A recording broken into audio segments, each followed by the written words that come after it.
Guys, welcome back to my channel Pranati official. কেমন আছো তোমরা সবাই? আশা করছি ভালো আছো, আর আমিও কিন্তু ভালো আছি। তো গাইস, তোমাদের জন্য কিন্তু আমার আরও একটা নতুন ব্লগ ভিডিও নিয়ে চলে এসেছি। আজকের ভিডিওটা যদিও একটু ছোট হয়েছে, তার কারণ আমার কিন্তু কোনো প্ল্যানই ছিল না যে আজকে আমি কোনো ভিডিও বানাবো। বাট আজকে তোমাদের জন্য আমি একটা স্পেশাল ভিডিও বানিয়েছি, তার কারণ আজকে কিন্তু আছে আমাদের এখানে ইস্কন মন্দিরে জগন্নাথের স্নান যাত্রা। তো সেখানেই যাব। আসলে শুনছিলাম যে সকাল থেকে নাকি অনেক ভিড় হয়েছে, তো সকাল দিকে আমি যাইনি কারণ অনেকটা রোদ ছিল, তাই কিন্তু আর সকালে যাইনি। আর এখন কিন্তু বিকেল হয়ে গেছে, তো আমি বিকেলবেলা এখন যাব। আমার সাথে যাচ্ছে বোন, আর ওইদিকে কিন্তু আরও কয়েকজন আসছে। তো কারা আসছে তোমরা তো সেটা অবশ্যই দেখতে পাবে, তাই জন্য কিন্তু ভিডিওটা তোমাদের দেখতে হবে। তো চলো আর বেশি কথা না বলে বেরোনো যাক।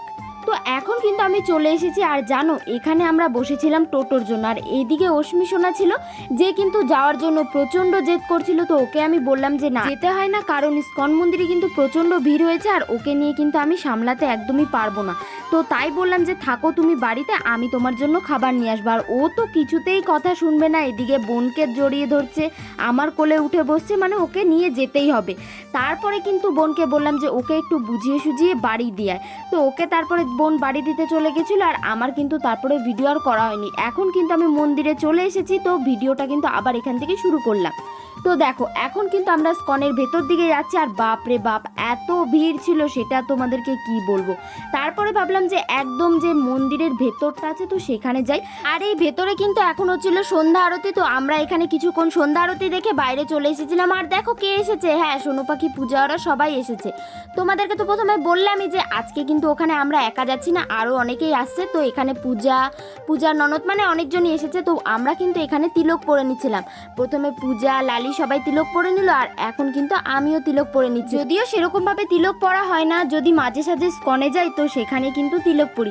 আর দেখো প্রথমবার কিন্তু সোনু পাখি তিলক পরেছে, আর দেখো সোনু পাখির মুখটা দেখতে কত কিউট লাগছে না। আর জানো তো আগে ইস্কন মন্দিরে প্রতি রবিবার অনেক বড় করে অনুষ্ঠান হতো, আর আমি কিন্তু সেই অনুষ্ঠান একদমই মিস করতাম না। মানে আমি প্রতি রবিবার ইস্কনে আসতাম, বাট এখন আর সেরকম ভাবে আসা হয় না। মানে মাঝে সাঝে যদি কেউ বলে যে হ্যাঁ চল, তো তখনই আসা হয়। আর এখানে কিন্তু এখন আমরা মন্দিরটা একটু চারিপাশটা ঘুরছিলাম, আর এখন কিন্তু ইস্কন মন্দির পুরো জমজমাট, কারণ কিছুদিন পরেই তো রথযাত্রা। আর আমাদের এখানে কিন্তু ইস্কন মন্দিরে অনেক বড় করেই রথযাত্রা হয়। আর এই জায়গাটা দেখতে কত সুন্দর লাগছে না, আসলে এই চারিদিকটা না পুরো ফুল গাছে ঘেরা, আর ফুল মানেই তো সুন্দর। তো চলো এরপরে কিন্তু ওই দিকটাতে যাওয়া যাক, মানে মেন যে দিক দিয়ে ঢোকে। তো এখানে না আসলে গেটটা অনেকটা ছোট ছিল, তাই কিন্তু সবার যেতে আসতে একটু অসুবিধাই হচ্ছিল। যাই হোক তারপরে কিন্তু আমরা চলে আসলাম, আর এটাই কিন্তু মেন গেট ইস্কন মন্দিরে। এখানে কিন্তু এখন আমরা বাইরে এসে দাঁড়িয়েছিলাম, কারণ ভেতরে প্রচন্ড গরম লাগছিল। আর কাণ্ড দেখো, যে দিদিভাইরা এসেছিল তারা কিন্তু ভেতরেই রয়ে গেছিল। তো পূজাকে আমি বললাম যে দিদিভাইদেরকে বাইরে ডাক, আমরা আর ভেতরে যাব না, কারণ সোনু পাখিকে নিয়ে ওই ভিড়ের মধ্যে দিয়ে যাওয়া সত্যি কথা বলতে সোনু পাখিরও বিরক্ত লাগবে, আর আমাদেরও গরম লাগবে। তো এখন কিন্তু আমরা চলে যাচ্ছিলাম বাড়ির দিকে। তো দেখো পূজাকে টেনে হিচড়ে নিয়ে চলে এলাম আমাদের বাড়িতে, আর পূজারা এখানে কিন্তু বাড়ি চলে যাচ্ছে, কারণ এসে পূজা আমরা সবাই মিলে গল্প করতে শুরু করে দিয়েছিলাম। আর গল্প করলে তো আমার ভিডিওর কথা মনেই থাকে না। আর এখানে বোন বারবার সোনু পাখিকে বলছে যে তুমি একটু টাটা করে দাও। আর জানো তো যখনই আমি ফোনটা সামনে নিয়ে যাচ্ছি তখনই আর টাটা করে না, মানে ফোনটা আমি বন্ধ করে দিলে আবার তখন টাটা করে। তো এখন কিন্তু সোনু পাখি চলে যাচ্ছে, আর দেখো টোটোতে বসে কিন্তু টাটা করছে।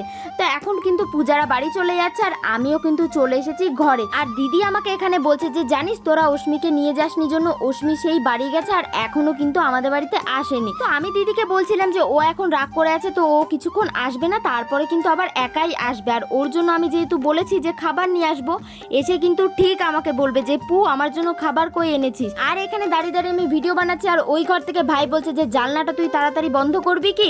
তো আমি কিন্তু জানলাটা বন্ধ করে দিলাম। আর এখন কিন্তু ঘড়িতে ওই প্রায় 8:30 মতো বাজে। তো আমি বলছিলাম যে এখন আমি ফ্রেশ হয়ে আসি, আর টুকটাক কিছু কাজ বাকি আছে তো সেগুলোও করে নিই। তো চলো আজকের ভিডিওটা কিন্তু এখানেই শেষ করছি। ভিডিওটা যদি ভালো লাগে তো অবশ্যই like, comment, share and subscribe করে দিও। চলো বাই, দেখা হচ্ছে নেক্সট ব্লগে।